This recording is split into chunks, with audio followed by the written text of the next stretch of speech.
Welcome back, everybody, and we're still in lesson 2, rightly dividing the word, and we're still going through the rules. Now, I'm going to do 2 disclaimers. Okay, the first one is the same as always. Note, you should use the rules below in your mind only for the purpose of understanding. Always look up words and learn their meanings if you don't know what they mean.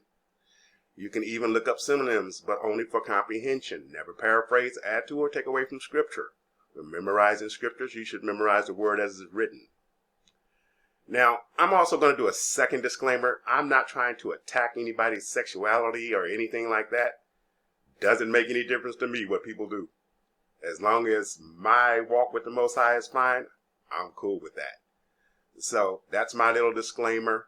But what we're going to do is we're going to go through the neither rule, and it's going to give us what we're going to have. And there's only one way to go through it, and that's to read Scripture and take it for what it says.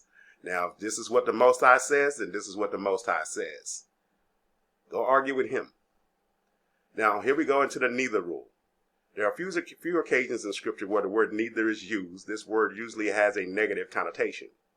When you see the word neither used in Scripture, you divide what comes before it and divide what comes after it. But remember that this word is also meant to group things together, group things and or people together to imply that a thing is all-inclusive. Now we have the King James Version, Authorized Version here, 1 Corinthians chapter 6, verse 9. Know ye not that the unrighteous shall not inherit the kingdom of God?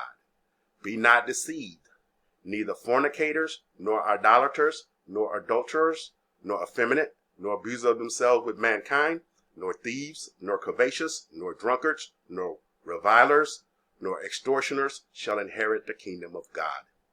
Now, let's divide that. Know ye not that the unrighteous shall not inherit the kingdom of God? This is a question. Be not deceived, neither fornicators, idolaters, adulterers, effeminate, abusers of themselves with mankind, thieves, covetous, drunkards, revilers,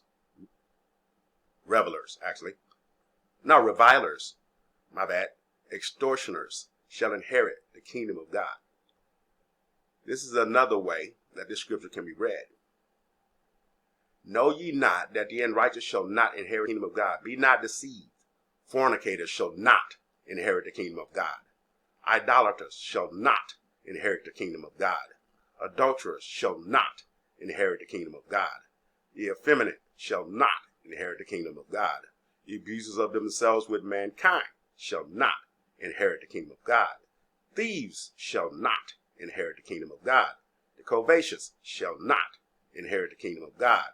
Drunkards shall not inherit the kingdom of God. Revilers shall not inherit the kingdom of God. Extortioners shall not inherit the kingdom of God.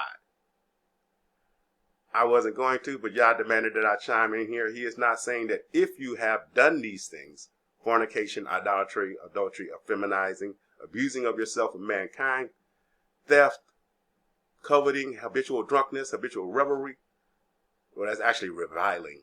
Extortion, you will go to hell. He is saying, oops, there I go again. I won't use my own words.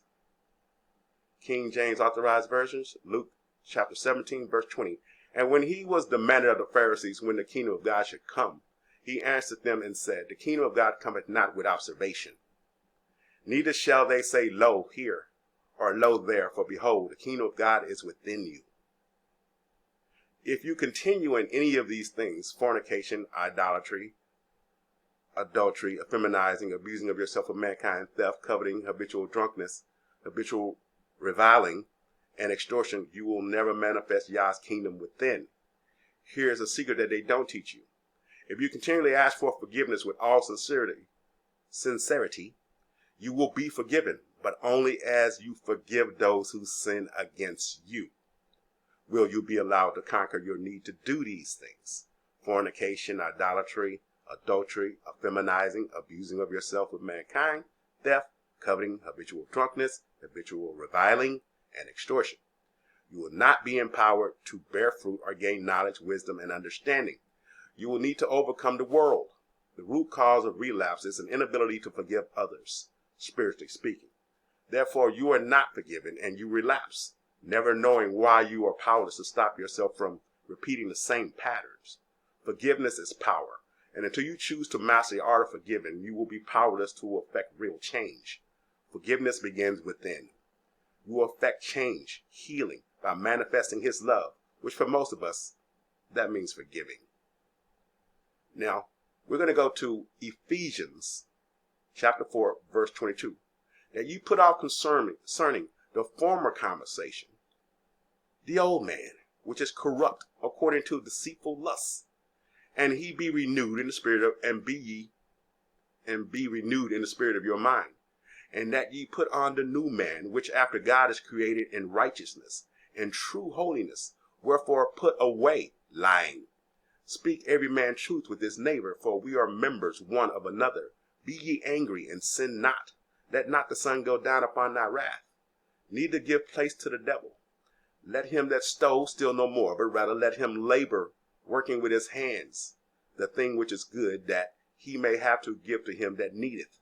Let no corrupt communication proceed out of your mouth, so no reviling, but that which is good, to use of edifying, that it may minister grace unto the hearers.